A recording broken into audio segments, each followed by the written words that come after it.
এটা মিলে ওদের বাকি নাইজেরিয়া ফ্রান্সের নেই প্রায় 1112। 2024-এ 947 জন বাংলাদেশি, মায়ানমারের 60 জন আর নাইজেরিয়ার 1 জন, ফ্রান্সের কেউ, সেটা মিলে প্রায় 1008।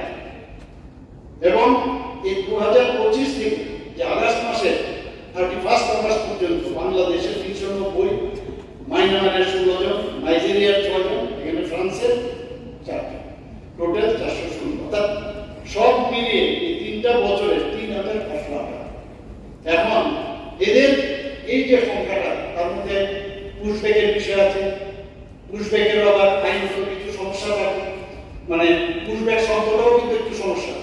কাজে এই জায়গার মধ্যে সবকিছু মাথায় রেখে যেভাবে অনুপ্রবেশ ঠেকানো সেই কাজটা কিন্তু আমাদের এই যে 3 স্তরীয় এবং আমাদের অন্যান্য যে আমাদের এজেন্সিগুলো আছে সেইভাবে কিন্তু আমরা কাজটা করছি। এখন বাংলাদেশের থেকে বেশি লোক আছে, ইভেন মায়ানমার থেকে কিছুদিন আগে এমন পরিমাণে আমরা যখন ভিতরে ওনাদের মানে ঢোকানো হয়েছে, এখন যে মেসেজটা ওখানে আছে যে Tripura is not a safe state, এখানে গেলে কিন্তু বাইরে আমাদেরকে মানে ঢুকতে দেবে না, নানা রকম আইনে, সেটা আগে কিন্তু সেটা ছিল।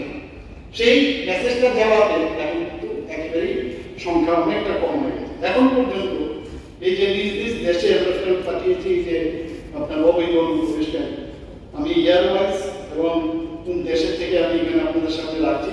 2022-এ বাংলাদেশে 894, মায়ানমারে 17 জন, অর্থাৎ 911, এবং যাদেরকে পাঠানো হয়েছে।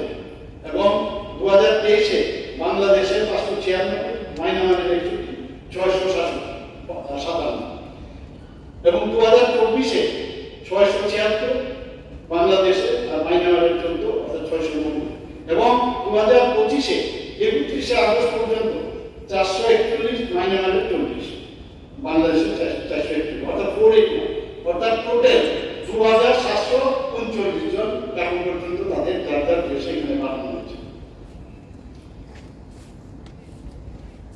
এখন তাদেরকে ডিপোর্ট করার যখন বিষয় দাঁড়ায়, সে কিন্তু আদালতে কিন্তু অনেকে যদি ভিতরে ঢুকে যায় তাদেরকে কিন্তু আদালতে পেশ করতে হয় এবং তাদের কিন্তু কারাবাসে থাকতে হয়।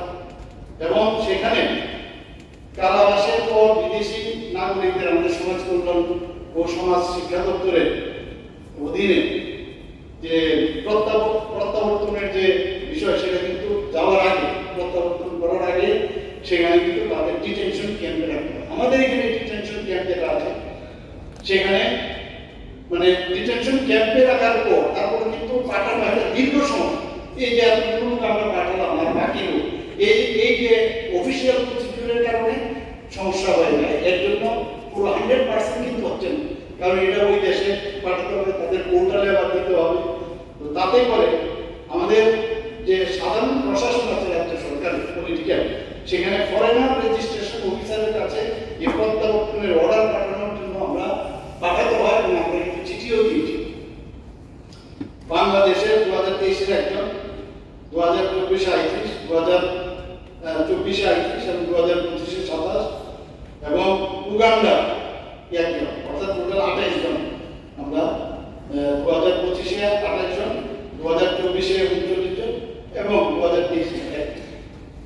এখন এই যে 2 মে 2025 তারিখে আমাদের স্বরাষ্ট্র মন্ত্রকের যে নির্দেশ, সেখানে বাংলাদেশি নাগরিক রোহিঙ্গাদের ক্ষেত্রে একটা বিদেশি পরিচয় পোর্টাল একটা হয়েছে এবং সেখানে সেই পোর্টালে বায়োমেট্রিক্সের মাধ্যমে তাদেরকে সেখানে মানে রেজিস্ট্রেশন করতে হবে এবং তাতে করে পরিচয় সংক্রান্ত বিভিন্ন যে রেকর্ড সেটা বিএসএফ এর কাছে আমরা দিই এবং সেইভাবে বিএসএফ সেই কাজটা করেন পাঠানোর বিষয়, বিশেষ করে বাংলাদেশে।